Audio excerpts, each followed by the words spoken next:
1, 2, 3, what? Alright, shades, let's go. Why isn't this working? There we go. Oh god, we're just going right into the voices? Man, hello everybody, welcome back to Layton vs. Wright. We're in the final chapter, and this is... I don't know if we're gonna get all this done in this recording session, but we'll see. Probably not. Shades live outside the realm of those who dwell within Labyrinthia. To them I am known as the Great Witch. Yeah? Those that are put to the flames in the witch trials become shades, who live their lives in the woods. We exist to carry out tasks given to us by our mistress, the Great Witch herself. I'm not a witch, nor am I a wandering spirit. What? What on earth? High Inquisitor Darklaw! Do you mean to say, with a lowercase d, that not only are you a witch, but you're that one? Is she actually saying that? Unbelievable! It's like a hair full of curly fries. Lady Darklaw is the Great Witch? The Great Witch? Doesn't that mean that she's Espella? That's right, Lady Darklaw is Espella. We just went there. Oh, well, Layton, set things straight here, man. I do hope you have not forgotten what we established only moments ago. I thought that said months ago for a second. It is not possible for Miss Darklaw to be Espella. But Inquisitor Layton, surely the testimony just now proves it. Testimony doesn't prove shit. I am afraid that in the heat of such revelations, you have all misheard the information. 'Tis pointless. This is the extent of what the people of this town will believe. Oh. I believe the truth will become clear during our cross-examination.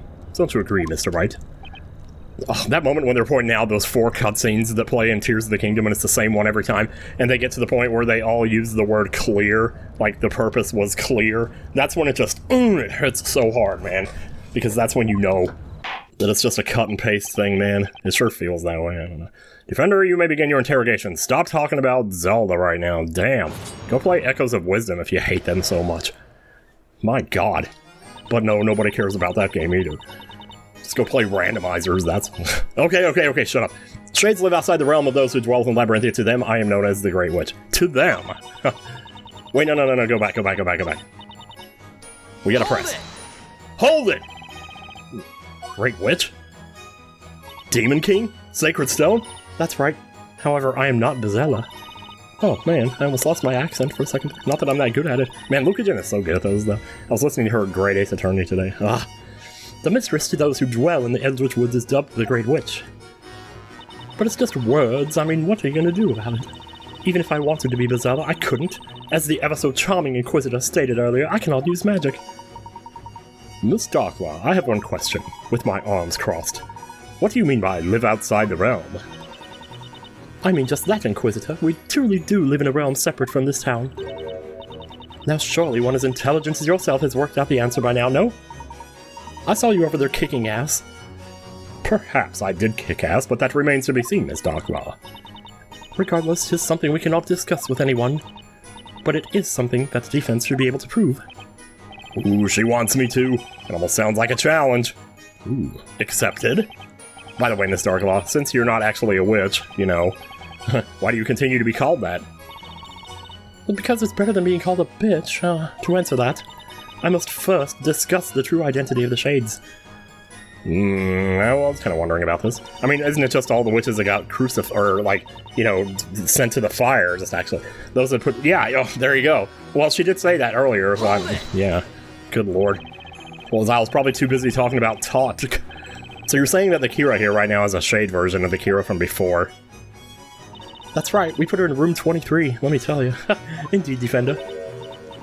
The girl has no recollection of her life prior to living in these woods. Those woods. Not these woods. Doesn't look like woods out here. What manner of witchery is this? Why? This girl, Kira the Flower Seller, was cast straight to the flames before our very eyes. Yeah, can we talk about that? That's right, Your Honor. That's right. But as you can see, she didn't die. You see, she didn't die. There's actually a trick. I woke somebody up there. There's actually a trick to the incineration device in the witch's court. A trick? A trick?! Once the verdict has been delivered, the court attendants move the steel cage into position, after which it seals shut. Shing! Oh, that sound. So frightening. It probably does get a little warm in there, to be fair. Probably come out a little sweaty. so they have to take a shower first thing when they get there. Then the cages drop down into a pit of fire. The bottom of the cage then opens, allowing the witch inside to escape unharmed into an underground passage. If what you're saying is true, Defender, then how the hell did I not know about this? What of this town's witch-purging history? What has been the purpose of all this? You and the knights have indeed been ridding Labyrinthia of witches, however. Nary a single life has been taken in the process. That is the reality. I mean, good? I hope. But you cannot truly expect me to believe such a ridiculous notion. Your Honor, it's true! Oh, what, is it Edgeworth? Is it Oh! Take a good hard look, it doesn't get any more alive than this. There you go! I didn't even think about that. Why didn't I think about that? It's you. I am May. We'll be back next week with more. No, I'm just kidding. Alright, she did look pretty cute there, though. Well, it's actually my affair, your forgetfulness. Your surliness. What the heck are you doing? Everyone's gonna recognize you! Doesn't matter now. Yeah, but seeing is believing, Nick. Now they have to believe you. Oh my god. Do you see? Are you satisfied? All those found guilty in the witch trials lose their names, magic and memory. They are then sent to spend their lives as shades in the Eldritch Woods. And the mistress of those shades is the Great Witch. Sometimes my SH sounds come out really sharply on this thing. Man, I think I got something in my throat. Hang on a second. It's not my throat being my throat, it's something in there, yeah. As you can see, this girl too has become a shade. Well. I have no more words to express my utter disbelief at this situation. That's enough. Shall we return to the testimony? Yeah, like how do you go back to normal life at this point, you know? What if they find another one and they already know nothing's gonna happen even if they do prosecute her? Why do I have the feeling things are gonna get a lot worse? I don't think so. I think we're doing good. Okay, Kira. Oh, by worse, you mean now she's gonna say something. Her hair kind of looks like a scorpion. Oh my god, it looks like there's a rat sitting on her head with its tail dangling between her eyes. We exist to carry out tasks given to us by our mistress, the Great Witch herself. Alright, now who is that? These tasks you mentioned. Were you acting on them this evening? Yep. I was told to come out here and become Bazella. Wait just a moment, witness. You can just become Bazella? Alright, I want to be Bazella. Did you just say become Bazella? Yeah, take over, you know, like Jacob. My, how absolutely dreadful. Why would anyone be given such a terrible task? Where have these shades come from? I've had just about enough of this. Order! I'm sorry, I don't know why I was given such a task. All I can do is follow the orders I'm given. If I can do that, then I can return. Getting all serious all up in here. What do you mean you can return? Just return to the woods? Or return to your afterlife? Such is the nature of the shades. Neither human nor witch. Ooh.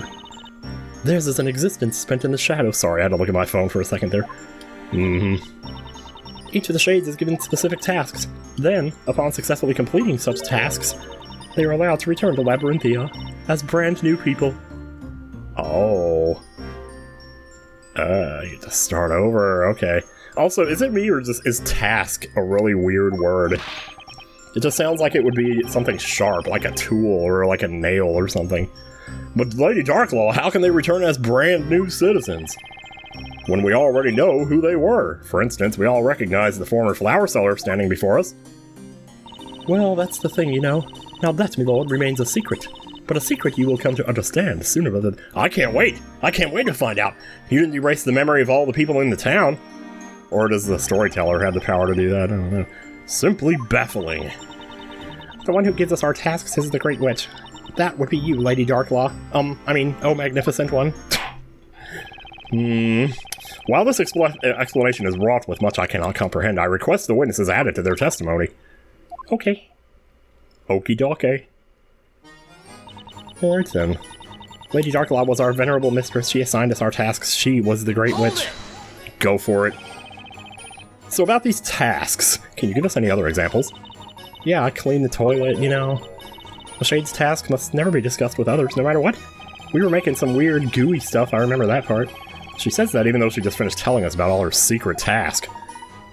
Incidentally, do you perhaps remember when you arrived back in town to carry out your orders? Your orderlies. Not really. My memory is still a little fuzzy. Say, didn't Kira only just recently become one of those shade thingies? Still, I have failed in my task tonight. Come to think of it, when Luke and I had our little run-in with Kira, I remember being blown clear across the marketplace. Oh yeah, there was that. But I never saw any explosives or gunpowder. Maybe. Kira was given the task of blowing you to smithereens, Nick.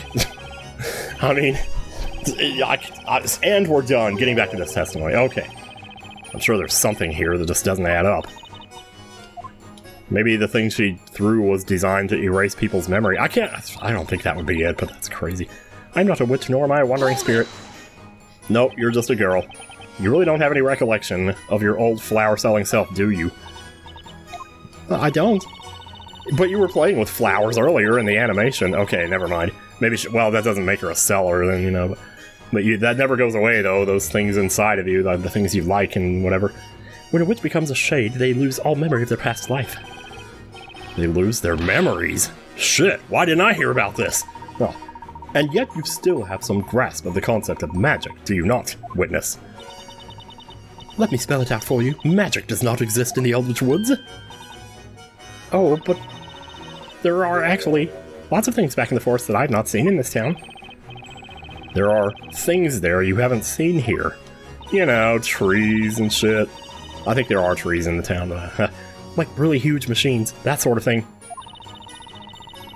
There's one that spits out fire with such amazing speed, and then it expels these huge plumes of gray smoke. A machine that spits fire? Never had I heard of such a thing. Does this have anything to do with, like, the pots with the red and blue stuff in it? I feel like I should be onto something here, but are you certain that these machines of which you speak are not simply magic? Magic? You know, now that you mention it, I don't think anyone from this town can actually see those of us from the forest. Oh, there is, like, the mist thing. There was something that was making mist. They can't see you. Could be something like that robe. I don't know, man. How can such a thing even be possible without magic, man? I have no idea. Oh, let's hear it. Miss Darklaw, if I may interrupt for just a moment. What is it now, you inquisitor? Though through your testimony just now, we have all come to understand the process of how one becomes a shade. However, I was hoping you would perhaps elaborate on one additional point. Namely, what exactly is the purpose behind the shades? The purpose? We're just living, man. Is that so wrong? If you wish to know our purpose, there are certain other things you must first understand. Once you've done that, the answer should be quite clear. It became clear. Isn't that right, Defender? She wants me to win this so bad. Purpose behind the shades. You will not get the answer from me, as the saying goes. The witch is in your court, Defender. You can be in my court any day, I'll tell you. The purpose of the shade, like, I don't think they're just guarding the town. Like, people get into this town by basically going into a book. I'm wondering if that even matters at this point. This might be lost all over again here. Sounds like Darklaw's challenging me to figure this out. Challenge accepted. Hey, I said that earlier. Why am I Phoenix? There is but one true purpose for the shades that dwell in the Eldritch Woods. Alright, what is it? I'm not gonna figure it out, I'm gonna get you to tell me, that's what. Miss Darklaw, what is the purpose of the shades? As mistress to the shades, I cannot disclose the purpose of their existence. Maybe they're like, I don't know, what do you call it when a container to put something in, and then you put a person in there, I don't know. Well then, since Miss Darklaw is unable to tell us herself, it seems we must rely on evidence instead. Evidence, huh? Yeah, I do believe the shades could have something to do with that which exists in this town, but ought not to. Oh man, I shouldn't have been doing this like a week apart like this, because I don't... You mean us? Like, we're not... Or, well, him. I think he's... Well, we're all not supposed to be here, though. Wait a minute. Well, Defender, are you prepared to present evidence? Yeah, sure. Okay, let's do it. I was born ready, Your Honor. Oh, shit, Phoenix is ready. Let me tell you. Something that exists in this town, but shouldn't. I think I know what you're getting at, Professor. Alright, was it going to be multiple choice, or are we going to have to go into the things? Defender, please present your evidence. Yes, Your Honor. Oh god, what is it gonna do? Oh god, it's gonna take away an HP if I'm wrong. The purpose of the shades could be to make sure this particular thing exists in Labyrinthia. I think I might... There's profiles are there. We're not here, though. We're not in the profiles. Okay, maybe I'm... Are profiles usually available when you go to present evidence? Because I feel like they're not. The purpose of the shades could be to make sure this particular thing... He's saying thing, too, though, so I don't know. And we have all this over here, which I don't think is gonna... It's magic, maybe? Famalio, Godor, Fainful. There's so many spells now, and Gramworm. Of course, that's the last one. Okay, back to... Wait, let me go to... Oh, I go to present. Maybe I might just hit that. I'm gonna take a hint here, actually, because I got all these coins, man. Yeah, here's my hint coin. Oh, okay, it's not a profile. Is it something here? Present. Wait, let me... Wait, no, I was... Shit, I was trying to get... I thought by pushing present it would go to my evidence, as I couldn't seem to get to it. Oh, shit. Oh, this ain't good. Something that doesn't exist. I have a feeling no one is going to like the answer I'm about to give, and it'll probably end up shaking this town to its core. But I gotta tell them, the truth has to come out. Since I arrived here in Labyrinthia, there's been no shortage of really strange events. Ignites, Demir, Godor, Goldor, and now Grandworm. What spell was I even on when I... A mere command of magic is in itself a crime, is it not? I mean, sure, yeah. In this town, witches are arrested and made to participate in witch trials. They are then sentenced to death by fire. Fire, fire. But none of those witches actually... Did I get this right? None of those witches actually died. The supposed death by fire wasn't real. Who knows if that shit's even real, man? Neither is magic. It doesn't really exist. What are you saying, Defender? Maybe I could have just presented any spell? The way he's talking, it sounds like that might be the case. The Eldritch Woods apparently contain some rather large machines, unlike anything that exists within Labyrinthia. Machines that emit fire and produce large plumes of smoke. And pollute the air. Thank God we have Teslas now, am I right? To top it all off, the citizens of Labyrinthia are not able to see said machines. Oh, like, okay, so like the one that she threw at us that made the pink smoke, I think that's what we're... Was that a machine, though? I thought it was like a... You know, like a ninja vanish ball that you throw to the ground, like in TMNT 2. Sounds like nothing more than magic. Yeah, that's exactly it, Your Honor. Miss Darklaw? Magic doesn't really exist in this town. That's the answer, isn't it? Now I'm trying to think. Magic does not... What other nonsense? Okay, what about those other cases, like the one where they set the guys on fire? They did that some other way? I think I even maybe, like, theorized that that could have been the case. Like the one with the girl in the woods, when she set the two guys on fire, and I was saying something like, did she throw the lantern to the ground because the lantern had fire and maybe the oil caused it? I don't know. Let's just keep going. It seems we finally arrived at the stunning conclusion. The secret behind Labyrinthia. What? What? That one counts for 10. I don't care. We're at the last chapter. We gotta get that counter up there. I don't know. Somebody in the comments said it was gonna get up to 171. I'm afraid that might have just pushed it past. You know what? I take it back. Take back 5. This is way more work than it's worth. I'm just kidding. Order, I say. What is the meaning of this? It means that all of the magic you've seen in this town was nothing more than an illusion of Gaia created and put into motion by the shades. But Defender, the witches, we have clearly seen them use magic. Have we actually? What about the one where she, okay, where like, the one with the room where she went through and turned Professor Layton into gold? That's not magic, or was that just a statue? Wait a minute though. Yeah, because they never explained, they never showed us him getting turned back, or how he got turned back. So... was that just a statue the whole time? Huh. Oh my god. Let's just take a moment to think carefully about the systems employed by the Shades. Systems? What is essential in order for a witch to use magic? The witch must have the thing, the Talia Magica, yeah, and must say an incantation in order to cast a spell. A spell. And the spells to be cast. are determined by the Scepter's magic gems. Oh, I think that thing earlier where I saw his eyes, like, looked like Pac-Man, I think his eyes were just closed. Because his eyes are so small. Scepter's magic gems, yeah. Now, what do you think is the purpose of placing such requirements on the use of magic? What do you mean, purpose? So that people know what they're supposed to be seeing, or... maybe that's too complicated.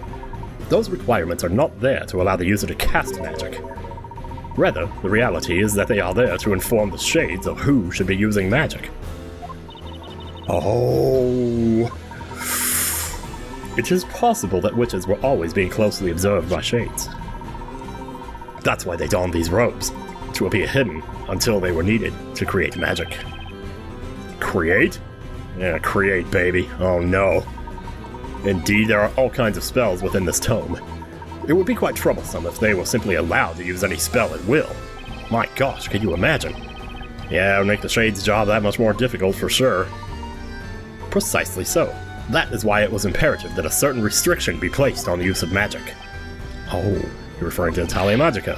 Let me try that again. Of course, no wonder the scepter can only contain 2 I can't read that, man. Then there's the incantation. What would happen if a witch would simply whisper the incantation quietly to herself, or not even say it at all? Boy, that'd be so cool. I'd be casting spells all day long, and no one would ever see it coming. You know it. Maya, we spent an entire trial proving that you weren't a witch, remember? If the witches didn't give some sort of signal, then there would be no way for the Shades to know when to cast the spell. To cast the spell. That's important. I hope I remember it. Right you are, Mr. Wright. Oh my gosh, I'm so happy. The incantations were a way of telling the Shades when the witch was ready to use magic. What on earth? Never did I think these requirements could have such a purpose. Did I just gain a follower? I heard that in the bathroom. Crap. Now let's think back to the previous events leading up to today that have involved magic. Yes, please do. Our first encounter with magic was the use of the spell Ignite a few nights ago. Can't believe that was a few nights ago. A spell like this. It was like a different season when we did that. I see it, they got the little thing over there, the freaking, oh my god, what do you call it? The detonator, oh my god, yes. It's nothing more than a flame spewed from a machine being used by the Shades. And that means Demir. A spell that makes the caster disappear? No doubt about it. Must have been this robe. Okay. I did think that was a little confusing that there were 2 ways to disappear. Next is the incident with Goldor. This is the one I want to know about that transmuted me into a gold statue. While I understand this may sound a bit absurd, I can only surmise that they just made a statue. That the Shades created a gold statue in my image, took me, and left it in my place the instant the incantation was uttered. Professor, it's no more absurd than anything else that's happened so far. Yep. We can therefore conclude that all of the magic in Labyrinthia was created in a similar vein. Oh! What do you say to that, Miss Darklaw?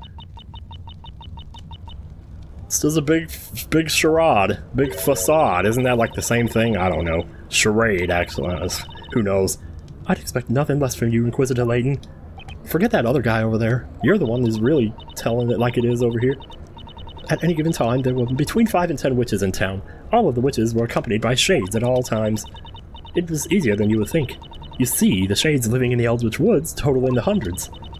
It was simply a matter of having each of the Shades operate in shifts in order to watch over each of the witches within the town. Ooh, I must say, Lady Darklaw, that is quite a number of Shades. No shade. 'Twas not only those who fell victim to the flames that were turned into Shades, but their victims too were made permanent residents of the Eldritch Woods. Man! Then, okay, and that's why yeah, well, okay. Those 2 shady thieves from before were turned into Shades. Sure enough. Yes, you mean Robs and Mugs. Despite their dubious appearance, those 2 were a couple of my best Shades. Your best Shades. Shady thieves turned into Shades. This stuff writes itself. Alright, now that my nose is empty, we can continue on. My nose pass. I cannot believe what I've heard. I'm just gonna quit my job at this point, man. You get somebody else to do this, man. However, there is still one thing I do not understand just yet. And what would that be? As has just been explained, we have established that there is no possibility of magic being real. But replacing me with a gold statue to give the illusion of transmutation, for example, while it sounds simple enough, I myself, and presumably also Miss Fey, have no recollection of this replacement actually taking place. Just knocked him out and dumped him in there. Hey, that's right, the professor got all bling-blingy before I could even bat an eye. It begs the question, how and when was that statue created? Let alone used to replace me. Well, that was also in the house that had all the, well, they used to have all the junk in it.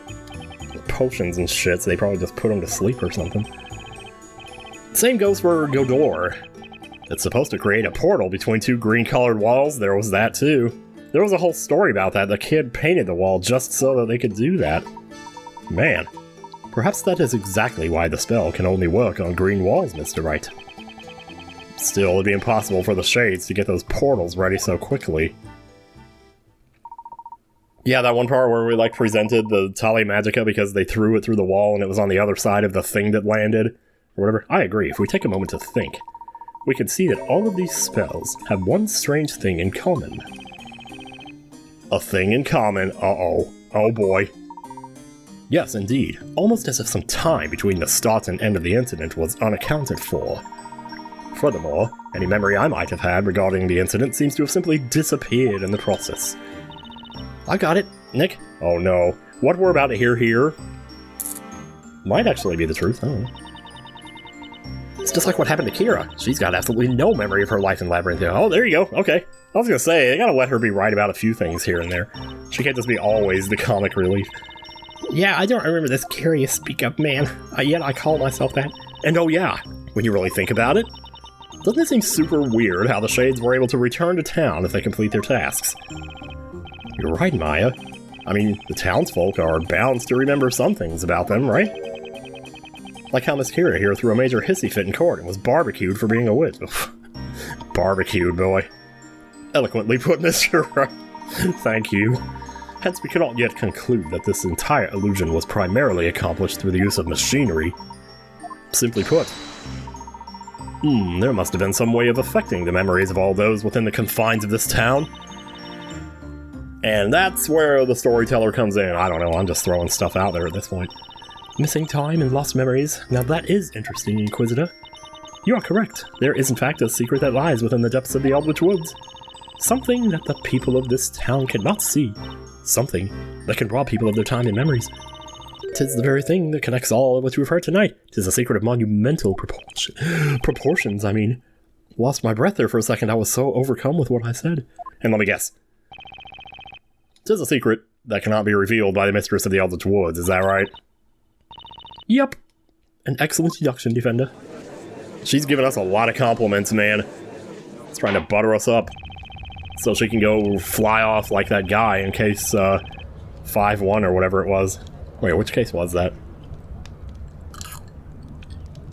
It's either 5-1 or 5... Oh, maybe 5-4, yeah, because the astronaut or whatever. Anyway, Witch of Souls wander astray within the Eldritch Woods until tonight.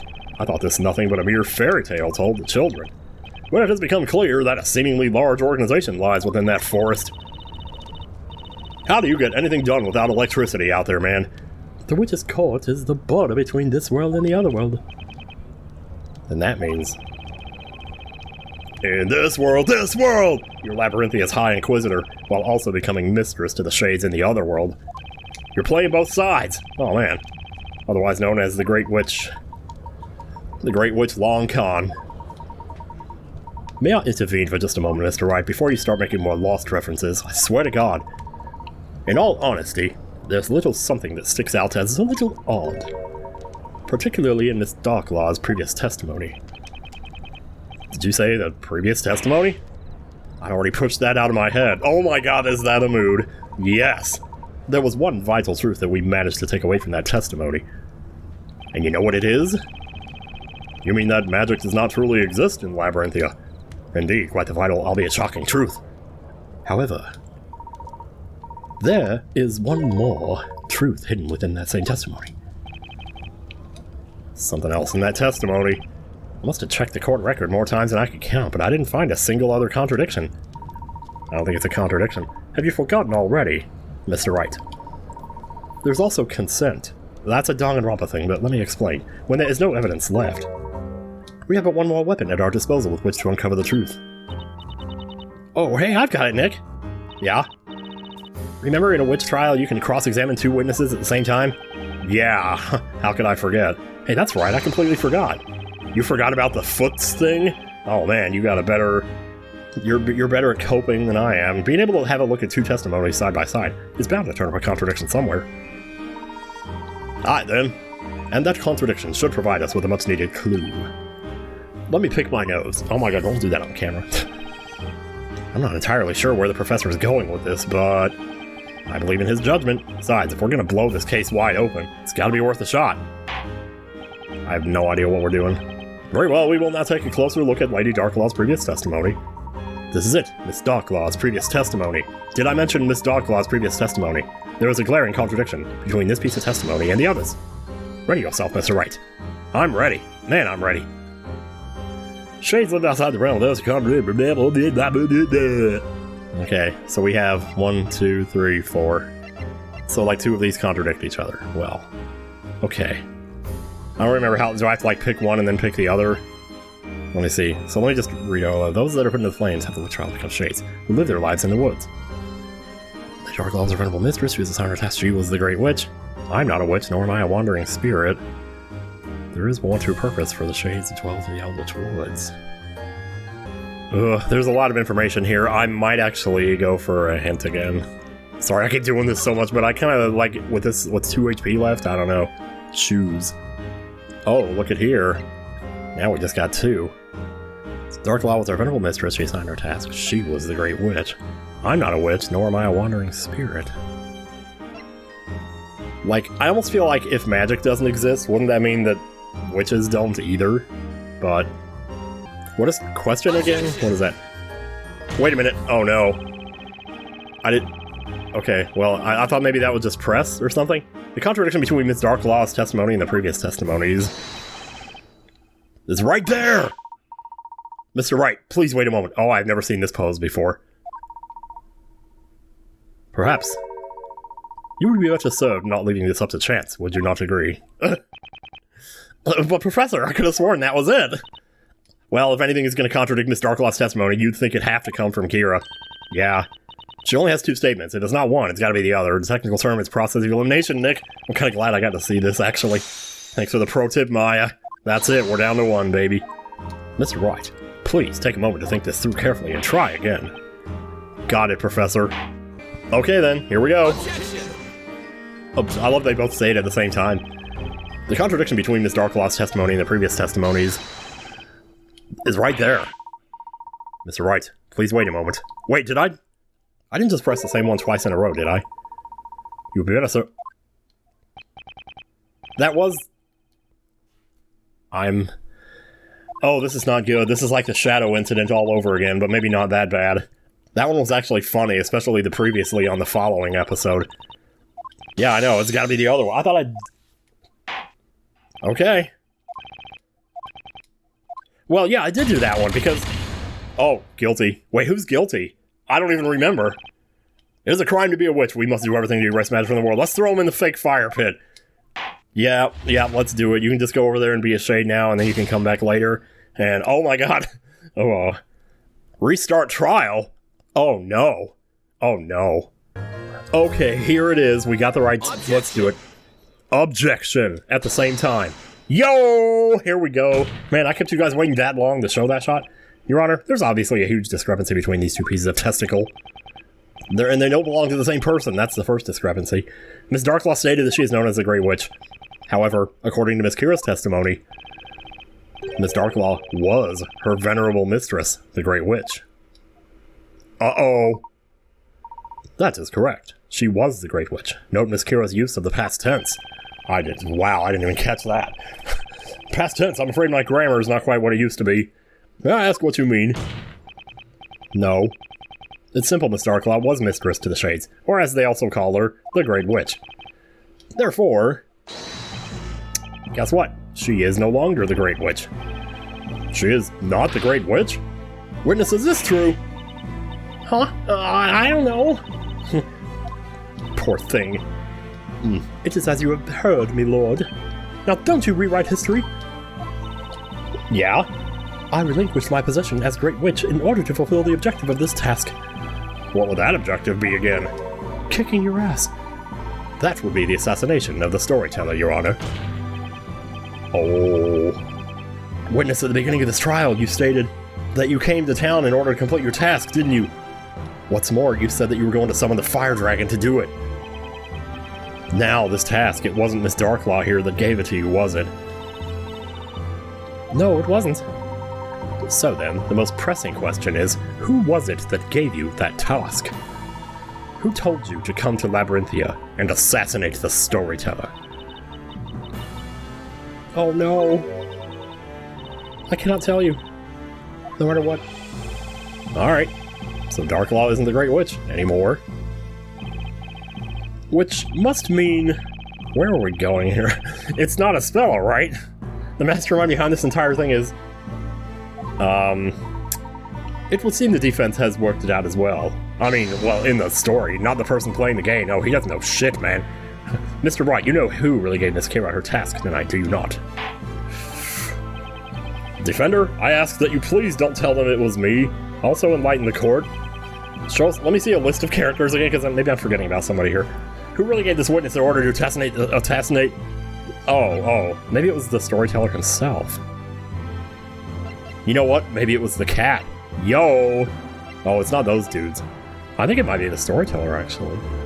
I mean, he was dictating everything anyways, sort of. I'm gonna try it. The Storyteller? Yeah! We're talking about someone with the authority and the power to replace the Great Witch. Someone who calls the shots. You know. I can't think of anyone that meets those criteria, except for the Storyteller himself. Preposterous! Then that would mean... Exactly, Your Honor. There were 2 suicides in this game, not 1. But also, it wasn't, because he's still alive. It means that the Storyteller gave this final task to Kira himself. To Kira herself, right? Well, it's him. I guess they would both work there. Well, speaking of grammar, he wasn't short responsible for his own assassination. Huh? Doesn't that sound familiar?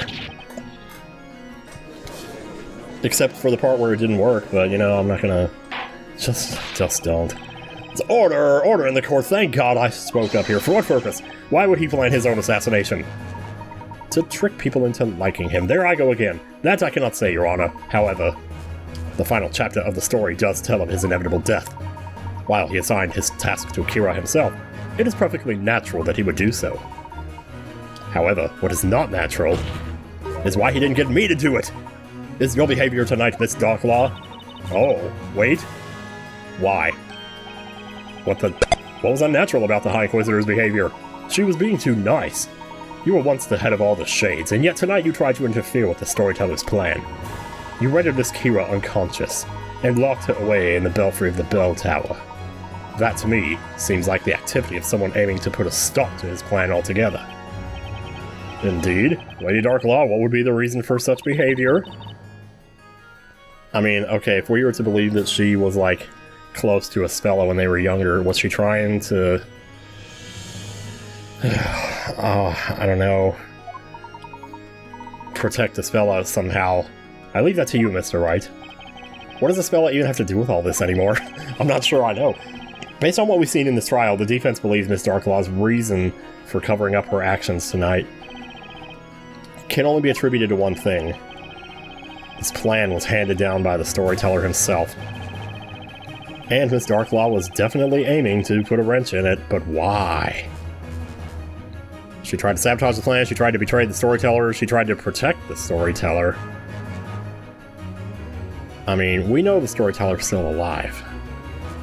Phoenix is not supposed to know this yet, and even just because she tried to protect him doesn't mean he would still be alive. But... like, it seems like if she stopped... I mean, the obvious answer seems like she stopped Kira to protect the Storyteller. But I don't know if it's necessarily as simple as all that. She tried to sabotage any one of these, feel like they could be it. I feel like this one would be the most interesting, though. Well, the fact that we know the Storyteller is alive means we also know that the whole thing was faked. So maybe her stopping it is betraying the Storyteller. Also, the Storyteller being the final boss would just be so cool. I got 5 HP. I'm gonna try this one. There's one possible reason I can think of as to why Miss Darklaw had to hide her actions tonight. She was, and also she didn't want him to know, you know, that she was putting a wrench into it or whatever, messing it up. Betray the Storyteller? Who would do such a thing? I agree, Mr. Wright. Yes. The Storyteller used the Great Witch Espella to take his own life. Instructions to carry out the plan were given to Miss Kira. However, Miss Darklaw planned to intervene and change the scenario at the very last minute. Are you going to tell us that he's still alive, or do we not need to know that just yet? She planned to do so by changing the identity of the Great Witch from Miss Kira to Miss Cantabella. Ooh. Thus bringing us to our current situation. Miss Cantabella on trial for the murder of her father at the hands of Espella. Shit, man. You, Miss Darklaw, seem to harbor a rather strong hatred for the Storyteller, if I'm not mistaken. Oh, you're laughing? You're laughing. A hatred, you say? Yes, I suppose you could call it that. Now I'm a southern person. That's right. Behold, my revenge. Gentlemen, behold! Did you say revenge? Miss Darklaw, would you please tell the court of your plan for revenge? If you insist. Here we go. Oh, boys and... Oh, I thought we were going to another testimony. The High Inquisitor. Wait a minute. Surprised this isn't voice acted, honestly. Long have I donned those two masks. One has Labyrintia's protector, the other is harbinger of destruction. In other words, I was merely meant to serve him. And yet, he sought to selfishly pen the ending of the story under his own terms. He did not care enough about me or any of the townspeople to allow us the dignity of deciding our own fate. I'm not using her voice here because I really need to just pay attention to what she's saying here.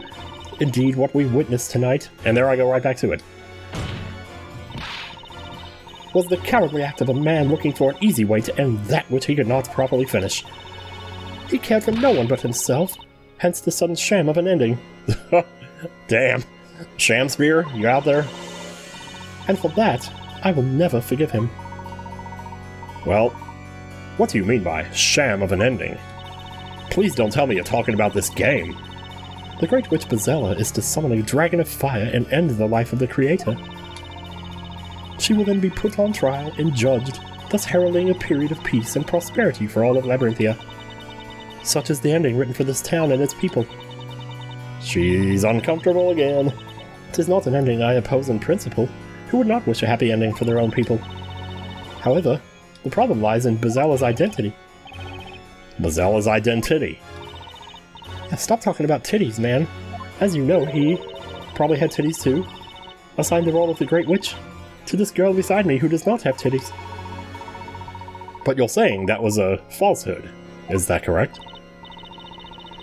I knew Bezella's true identity. It's not something I could ever forget.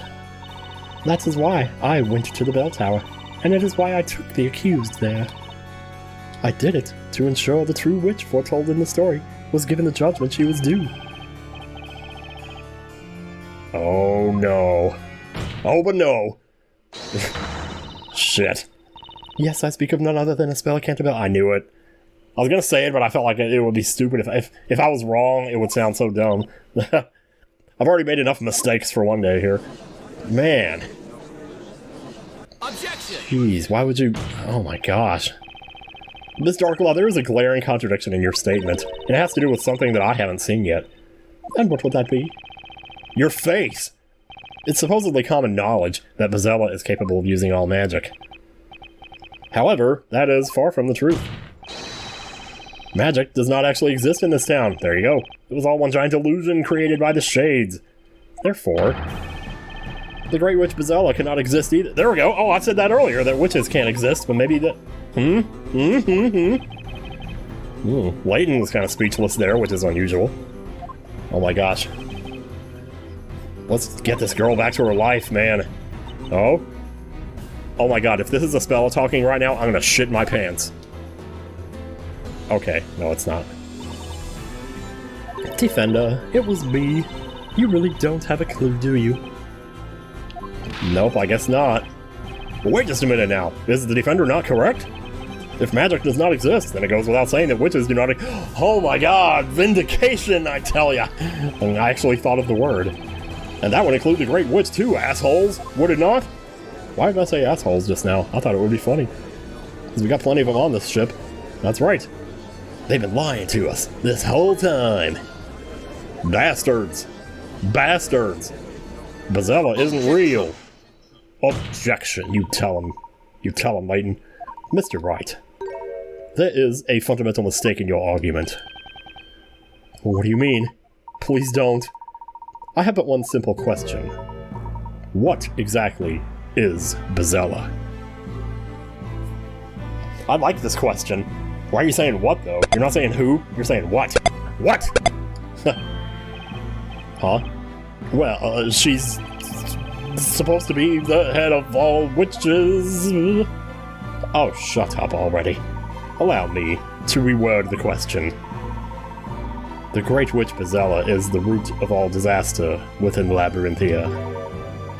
Knowing that, what specific disaster might she have been the root of? Us being here? I said that earlier and it turned out to not be right, but, I just thought of something. The bakery! That whole place!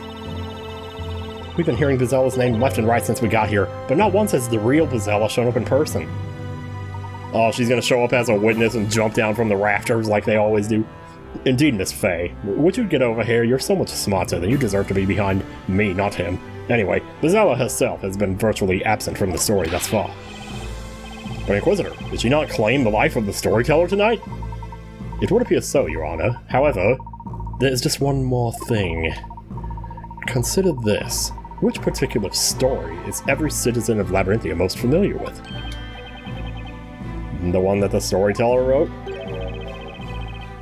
The legendary... Oh, that story. Okay, I see what I thought you were talking about, like, I don't know. Precisely. Surely you're not serious. As the name implies, that is but a mere legend. No one knows for certain if it occurred. We saw the roof that was broken in that one place. I don't know if that... Also, move your mouse cursor, do you... So they say, but the reality is there are still traces of that terrible fire within the town today. Oh, maybe. The professor's right, we've even seen some of it up close and personal. Oh my god, okay, yeah. Yeah, the Great Archive, okay. Alright. Maybe that makes up for my mistake earlier a little bit. Just a little bit, 10%. You are indeed correct, Inquisitor. Littered throughout the town are burnt remnants of a fire most fierce. However, no one can say for certain what transpired back then. You see, not a soul saw what actually happened. The sole of my foot saw it because I'm that old, but I haven't been able to talk to my foot lately. And I don't want to talk about feet anyway. Let me see if I have this straight. There's an entire town full of people and no one saw what happened. Correct. Except for one particular person. What? Yeah, there is one person who saw everything. If he points at the screen and says me, I swear to God. I ain't speaking, of course, of the one responsible for the fire itself. The Great Witch Bezella. So that's your angle. Yeah, I mean... If it happened, sure, yeah, we were just saying, though, that there were traces of it. But also, how do we know that wasn't also the Shades, but was this happening back then?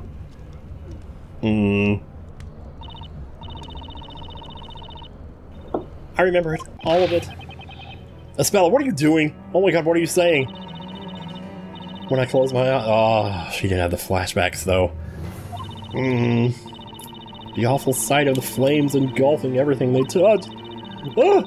The scorching heat on my skin. The smell of burning cinder all around me. The large plumes of black smoke, the warm tears streaming down my face. Ah, remember it all. I remember... Bump, bump. What you're recalling now is the moment the Great Witch Bezella destroyed our town. Well, it appears my role here is finished. As for the rest, I leave it in your capable hands, Inquisitor. Jeez. What just happened there, dude? We had... I did see the thing that said, like, we had her on the ropes. I didn't know what that meant, but I think I know now. Or she's gonna get away here. She just vanished into thin air? Oh, man. Okay, I guess witches do exist. She's right. These memories, She looks so sad there. Are proof that I am Bezella. Is it... How old are you? But Espella. Mr. Wright. Uh-huh. Remember, if you will, what I said at the beginning of this trial. I came here to prove that Espella Cantabella is, in reality, the Great Witch Bezella. Right.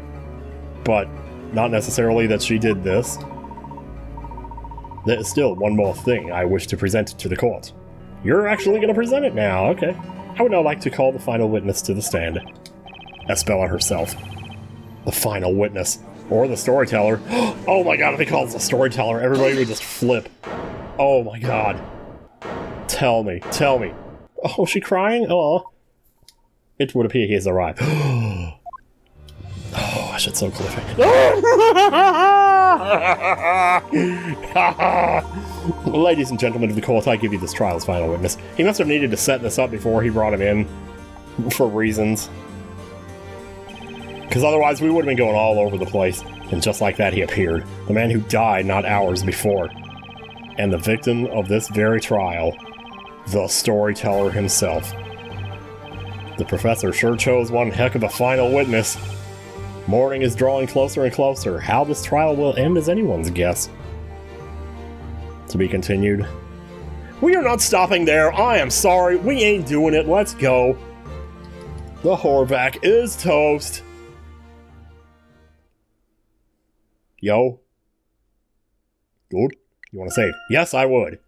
Oh my god, if I screw up again, we need this to... Maybe I'll put it in this slot down here. Yeah. Blip, blip, blip, blip. Prologue 2. Did we ever see what that save went to? Because I don't think I did. Maybe I did. There was like... Because that's the second time that's happened now that a save has jumped us ahead in the game. Wait, the first... Huh? Oh, this is the epilogue. Oh, shit. This have to be a different video. Oh, God, no, I'm sorry, man. Wait, should we just go into it? I don't know, man. Man! I could say Chapter 9 and Epilogue. I don't know. I don't quite know what to say anymore. Yeah. I am truly shocked. To see the storyteller again. Alive and well. Well, alive, anyway. This was unexpected by me, too, as I did not plan to appear before you all again. I was convinced that you would all see the last of me at the parade. Then I could just go live in the Bahamas. This is the trial for your murder. Why are we even having it now? And you were alive. Yeah, see, no one was killed, so let's call this whole thing off and never have witch trials again. There you go. Whoa, Maya, take it easy. We're still in court, remember? Yeah, doing what? With our thumbs up our butts? What's the point of this? The storyteller wasn't killed. Espella would never do anything to harm her dad. Objection. I mean, I agree. She wouldn't. If only it was as simple as that to end this trial. However, it is not, Miss Fey. Get back over by Phoenix, you lost my trust. But Professor, I'm trustworthy. Search your memory and you will know the reason why. The crime Miss Cantabella is accused of is not just murder. The purpose of the witches' court is to sentence the witches for what they are. Isn't that right, Mr. Storyteller? Is he just like playing along with this so to get him to talk? It has to be. I fully intend to expose the true identity of Bezella. And this would not be possible without you, Mr. Storyteller, on the witness stand. I see. And so you assumed the role of an inquisitor, just to lure me here. Be that as it may, the Inquisition still maintains that Espella Cantabella is the Great Witch Bezella. Well, he's not going to stand for that, right? He wasn't happy about it when we told him earlier. Dad. Oh, fuck me, dude. It's been a long time, Espella. 4 years, in fact. You must have experienced many hardships living among the townsfolk. This daughter of mine never fits in with the others, no matter how hard she tries. Oh my god, dude. No, it wasn't quite like that. There were people who supported me. Aunt Patty was very kind, and the customers who came to our bakery were nice to me. I'm happy to hear that. I wanted to watch over you ever since you left for the town. But in the end, I failed to do so. I had no idea of what was happening to you. Oh, I'm very sorry, Espella. What? Where is this? Oh my god. Oh, Dad, you don't need to apologize to me for anything. It's me that owes you an apology. I was trying to hurt you. Oh, by leaving. Oh. It was all my fault, not yours. There's no reason for you to blame yourself. Dad, I'm happy we got to talk. So happy. Espella. You were so busy writing everyone's stories that we stopped talking to each other. Before, it was different. You used to have time for me. Please forgive me. Why did it have to come to this? Cat's in the cradle, baby. Mr. Storyteller, it's time to put everything in order now. Okay. The townsfolk and your daughter deserve to know the truth. The truth about yourself and the story. Oh, man. Yes, I suppose it's time I told you the truth. With one eye. Your Honor. Yes, Mr. Storyteller, please don't kill me. No, don't get me down! Let us begin. In this trial, I shall be judged. I was gonna do it, but I didn't. Make a Lost reference, that is. Understood. Everything goes back to that these days. The witness shall testify. And this guy, and people of Labyrinthia who have gathered in this court. I will now tell you the true story. Many of you will certainly find it hard to believe and difficult to accept. Nevertheless, I ask you to please lend me an ear and listen with open minds. Espella, my dear daughter, I ask you to do the same too. Yeah, okay, sure, no problem. Be nice if I was somewhere more comfortable, though. You don't want to hear a story while standing up, first of all. What am I, at the gym? Although you know me as the Storyteller, I have one more identity. I'm the president. You're the president? Of Labrelum Inc. There are so many movie riffs that I could put in here. I don't want to interrupt the flow, though, so I don't know. This whole town is one of Labrelum's research facilities. It may be hard for you to comprehend. Labrelum? Is this the first we've heard of this, or maybe the logo was on somewhere in the forest? This land is rich in a very special substance, which affects everyone who lives here. This substance enables the manipulation of people's minds, and that is what Labrelum is researching. I feel like we have seen that before. This experiment began 10 years ago. The townsfolk all became test subjects. This just got super ominous, man. We went from sci-fi to just straight up sci, baby. Shit, I need to move the laundry. I better do that now, because I don't want to leave that sitting in there. You leave clothes sitting in the washer, they get to stanking. Don't want my clothes to be stanking, if you know what I mean. I already fart into them enough as it is. Oh, can I just say I love Tide Pods? Like, man, oh man, Chugga started buying those. It was probably his partner's idea, actually, but they're so convenient, so you don't have to pick up that heavy-ass thing and pour it in the thing and wonder if you're putting the right amount in. You just slap it in there and push the button and you're done. So convenient. Anyway, I don't understand. What does it all mean? What were we doing again? I don't quite understand what I've just heard. Well, I tell you, I do not blame you. I suppose all the townsfolk are just as confused. They're probably running in the streets at this point. Labyrinthia is an artificial town created entirely by me. It's Danganronpa V3 all over again, holy shit. But of course, as artificial as it may be, it is the reality for those that live here. Exactly, I mean, that's... For the past 10 years, I have been bringing the illusion to life by writing the story. I am lost for words. It feels as if the whole world has been turned on its head. What if the real world was like that? That'd be the same difference, I guess. Your Honor, it is certainly not an easy matter to grasp this new situation at once. I mean, I've had time to it, you know, but that's just, you know. Regardless, I suggest we hear more of what the witness has to say. I don't know if I want to hear more. Holy shit, I was just told that I don't exist. What does it even mean to exist, though? You know, like Vivi says in FF9. The defense may begin the interrogation. If you know, you know. Thank you, Your Honor. Yes, Master Splinter. Oh my god, we're cross-examining the frickin' Storyteller. They always find a way to do it at the end of the game. They bring in some big shit like Damon Gant or whatever. I mean, I don't know, this guy is right up there with him, I think. Anyway, although you know me as the Storyteller, I have one more identity. I'm the president of Labrelum. You're the president. Every time I hear that, I think of Denzel and that Man on Fire, when he puts the bomb up the guy's butt. This is too much, I don't even know where to start. Oh, you're just now reacting to that. Labrelum Inc, that's a name I've heard before. It is a global pharmaceutical company with headquarters in England. Wait, a real... Oh. He made a story and he, like, inserted himself into it then. So he wasn't like, he didn't originate in the story. That actually makes a lot more sense than what I was thinking. If my memory serves me right, it was founded by Arthur Cantabella. What was that guy's name who drove the car? That car accident dude? Is he gonna come back into this, I wonder? Founded by Arthur. That's her dad, though. Oh, maybe that's his real name. Indeed, that is my of course. So it took me that long to get to that. Were you familiar with that, Mr. Wright? Sure, yeah, I've heard of Labrelum Inc, of course. It's right next to the, Très Bien, that shady French restaurant. Labrelum Inc is known for developing a completely harmless anesthetic about 20 years ago. It is now widely used in hospitals all around the world. The company is also working on various other plant-derived sedatives, revolutionizing medicine. Cool. I suppose I shouldn't be surprised by your vast knowledge, Mr. Layton. But why am I objecting to his great knowledge, man? I love the man. That's irrelevant. That fact is just based on the real world we're from, not Labyrinthia. The real world, Mr. Wright. Then what would you call the world we are in now? Do you think this is a fantasy? Is this real life? No, that's not quite what I meant. Hey, I'm on the... Mr. Wright, I do not mean to be so rude as to presume I know what thoughts are running through your head. But I do. Anyway, Labyrinthia is certainly not a place within a book, or in the past. Because the past doesn't exist either. Labyrinthia is a part of a world we know. Really?